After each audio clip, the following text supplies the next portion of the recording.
Dear students, अस्सलाम वालेकुम। I am sir Tajammul Hussain. आज हम मैथमेटिक्स क्लास मैट्रिक का एक बुनियादी और सबसे अहम टॉपिक जो है वो डिस्कस करेंगे, जो है फैक्टराइजेशन। स्टूडेंट्स, फैक्टराइजेशन हम इससे पहले मैट्रिक क्लास से पहले छोटी क्लासों में भी पढ़ते आए हैं, लेकिन वो फैक्टराइजेशन हम नंबर्स की करते आए हैं। अब यहाँ पे हमें फैक्टराइजेशन करनी है अलजेब्रिक एक्सप्रेशंस की, लेकिन उससे पहले हमें फैक्टराइजेशन की मीनिंग, फैक्टराइजेशन के बारे में वाकफियत ज़रूर होनी चाहिए। उसके बाद फिर हम आते हैं अलजेब्रिक एक्सप्रेशन की फैक्टराइजेशन किस तरह से की जाती है। सबसे पहले छोटी क्लासों में हमने सीखा कि अगर हम कोई भी नंबर है, फॉर एग्जांपल 8 है या 10 है या 30 है, अगर हम उसकी फैक्टराइजेशन करना चाहते हैं तो हम जिस तरह से एलसीएम लेते थे उस तरह से इस पे टेबल्स पढ़ते हैं, और टेबल्स पढ़ने के बाद ये इसके जो मल्टीप्लाइंग फैक्टर्स हासिल हुए इनको इस तरह से लिखेंगे तो ये कहलाएगी फैक्टराइजेशन। इसी तरह से अगर आप 10 के फैक्टर्स फाइंड करना चाहें तो 10 के फैक्टर्स हैं 2 × 5। यानी फैक्टराइजेशन का मतलब है कि किसी भी नंबर को या किसी भी एक्सप्रेशन को ब्रेक करना, तोड़ना, और तोड़कर उसको मल्टीप्लाई की फॉर्म में लिखना।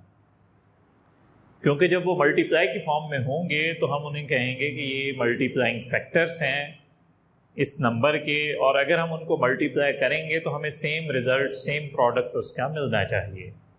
तो इस प्रोसेस को, जिसमें हम नंबर को ब्रेक कर रहे हैं मुख्तलिफ पार्ट्स की सूरत में, मल्टीप्लाइंग फैक्टर्स की सूरत में, तो इस प्रोसेस को कहेंगे फैक्टराइजेशन। लेकिन स्टूडेंट्स, ये तो नंबर्स की बात थी। अब अगर हम बात करें अलजेब्रिक एक्सप्रेशंस की, अलजेब्रिक एक्सप्रेशन किसको कहते हैं? सबसे पहले तो हमें पता होना चाहिए कि अलजेब्रिक एक्सप्रेशन से क्या मुराद है। तो अलजेब्रिक एक्सप्रेशन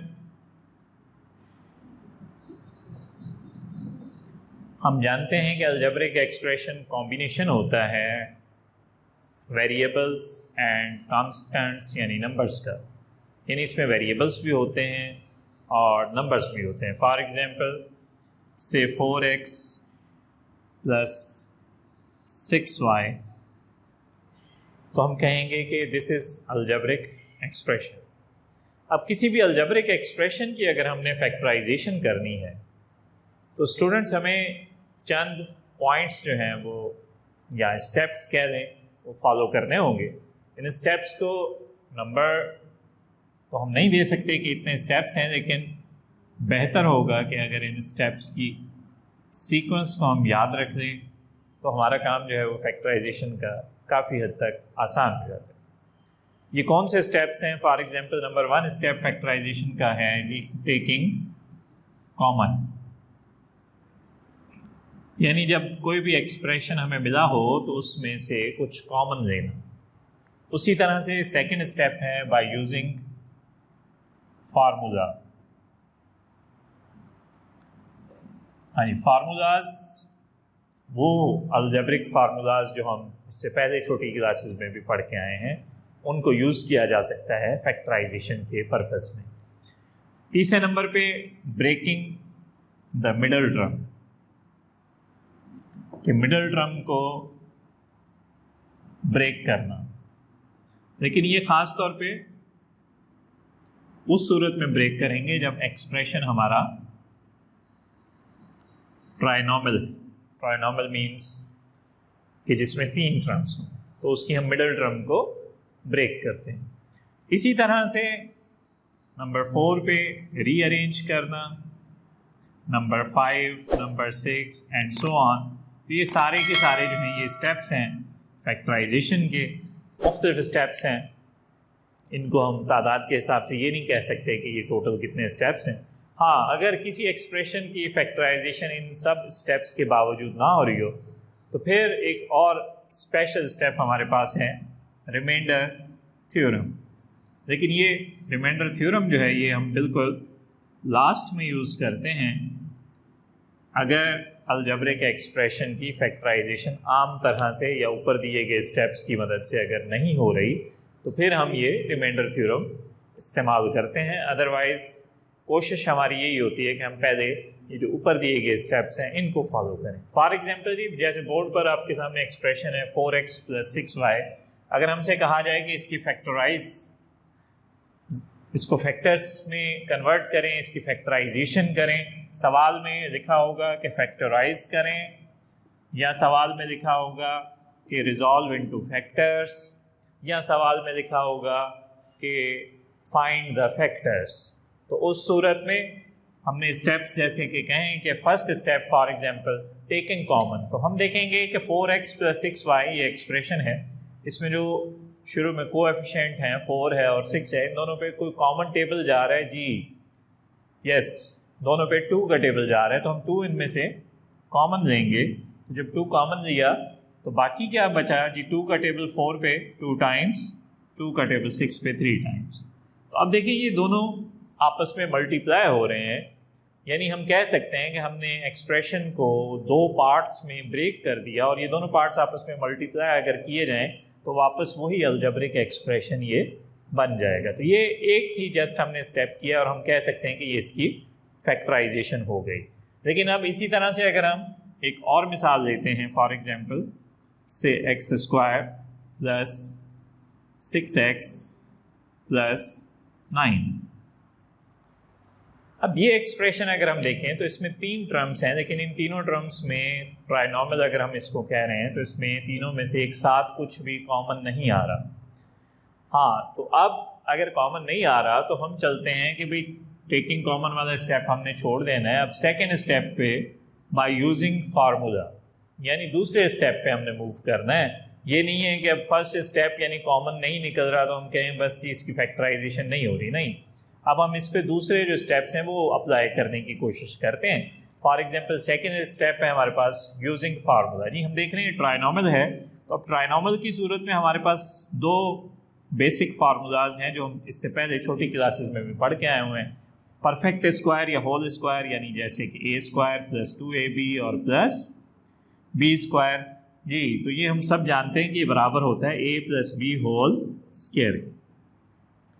लेकिन हम इससे पहले कोशिश करेंगे कि हमें जो एक्सप्रेशन मिला हुआ है वो इस फॉर्मेट में या इस सूरत में आ जाए। जब ये इस सूरत में आएगा हम इसको लिख सकते हैं इस सूरत में, तो फिर ही हम इस पे ये फार्मूला अप्लाई करेंगे। देखिए फॉर एग्जांपल x² है तो उसको तो हमने सेम x² लिखा, लेकिन ये जो 9 है इसको हम लिख सकते हैं जी स्क्वायर की फॉर्म में, जी किसका स्क्वायर लिख सकते हैं, 3 का स्क्वायर लिख सकते हैं।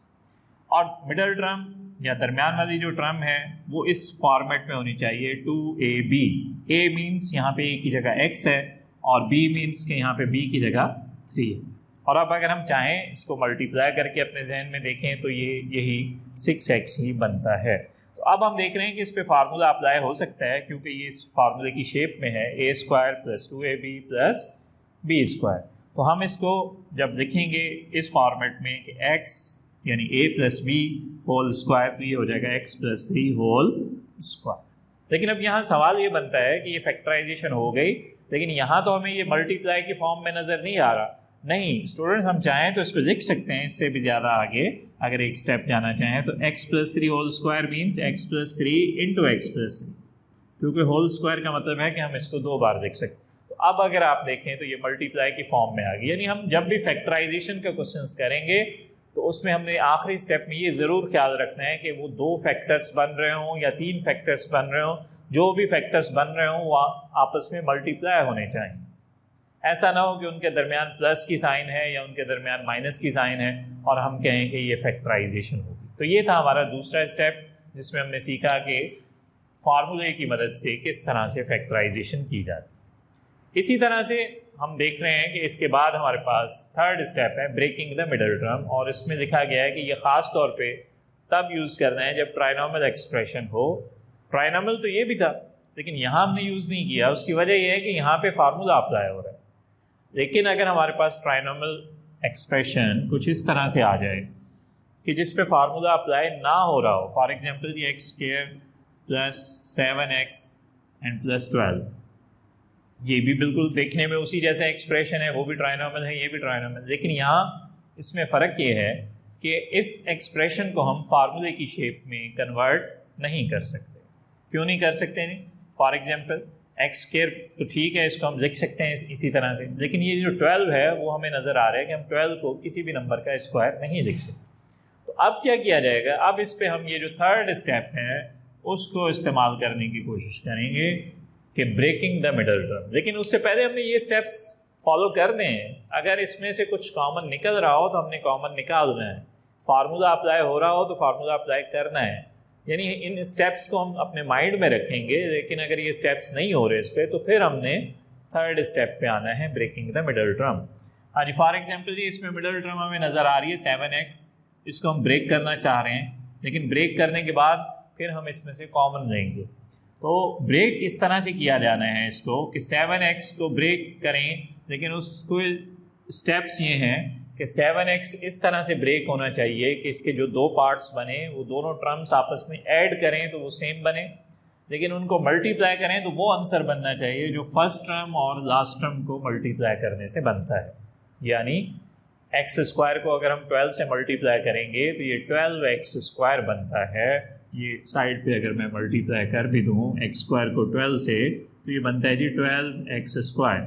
अब 7x को ब्रेक हमने इस तरह से करना है कि इसके दो पार्ट्स हमने बनाने हैं और उनको मल्टीप्लाई करें तो सेम 12x स्क्वायर बने, और अगर हम उनको ऐड करें तो 7x आना चाहिए जी। फॉर एग्जांपल हम कोशिश करते हैं जी, हमने इसको ब्रेक किया 3x प्लस 4x, यस जी आप देख सकते हैं 3x और 4x प्लस करेंगे तो 7x होंगे, और अगर हम 3x और 4x को आपस में मल्टीप्लाई करेंगे तो 3 4 12x स्क्वायर, यानी सेम रिजल्ट आ रहा है जो पहले आया था।